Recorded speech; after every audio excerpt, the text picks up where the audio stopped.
लेकिन હે ये ભાઈ साला कर क्या रहा આ है? બાજુમાં ઉભા ઈ ભાઈ તમારે શું થાય? અરે ભાઈ મારો કલેજો હે કલેજો, મારો ખાસ ભાઈબંધ.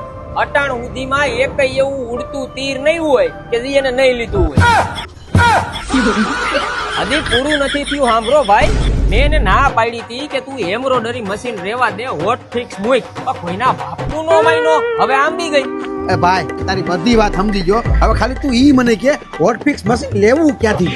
એલા બ્રજ હોટ ફિક્સ માંથી, બ્રજ હોટ ફિક્સ માંથી મશીન લીધું હે ને માથે જાતા એવો સવાલ કરે છે કે સ્પેર પાર્ટ ક્યાંથી લેવું. તો ભાઈ meter, heater, cylinder pump, SSR, silicone seat, લંબધો ગાદી, હીટિંગ પેપર, એરટેક જેવા તમામ પ્રકારના હોટ ફિક્સ મશીનના સ્પેર પાર્ટ હોલસેલ ભાવે તમને બ્રજ હોટ ફિક્સ માં જ મળી જાય. ભાઈ નવા હોટ ફિક્સ મશીન તથા સ્પેર પાર્ટ લેવા માટે અત્યારે જ આવી જાવ ભરતનગર મારુતિ ચોક, લંબે હનુમાન રોડ, આપણું જૂનું ને જાણીતું બ્રજ હોટ ફિક્સ, સુરત. વધુ માહિતી માટે જો આ નંબર આપેલા જ છે.